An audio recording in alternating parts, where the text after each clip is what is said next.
পহেলা June থেকে শুরু হচ্ছে সুন্দরবনের নদী খালে মাছ ধরা এবং পর্যটক প্রবেশে ৩ মাসের নিষেধাজ্ঞা।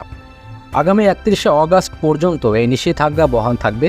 মাছ ও বন্যপ্রাণীর প্রজনন বৃদ্ধির জন্য সুন্দরবন বিভাগ এমন সিদ্ধান্ত নিয়েছে। ইতোমধ্যে ২৪শে মে থেকে সব ধরনের অনুমতিপত্র দেওয়া বন্ধ করে দেওয়া হয়েছে। বন বিভাগের এই সিদ্ধান্তে বেকার হয়ে অর্থ সংকটে পড়বে কয়েক হাজার জেলে ও পর্যটনের সাথে জড়িত পরিবার।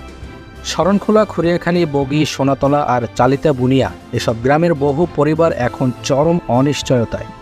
বিপাকে আড়তদাররা। এদিকে সুন্দরবনের পর্যটক প্রবেশেও নিষেধাজ্ঞা। সুন্দরবন ট্যুর অপারেটর অ্যাসোসিয়েশনের তথ্য মতে ২,০০০-এর বেশি পরিবার এখন আয়হীন হয়ে পড়েছে।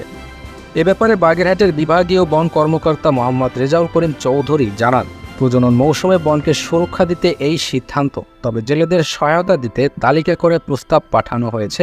এখন মন্ত্রণালয়ের সিদ্ধান্তের অপেক্ষা।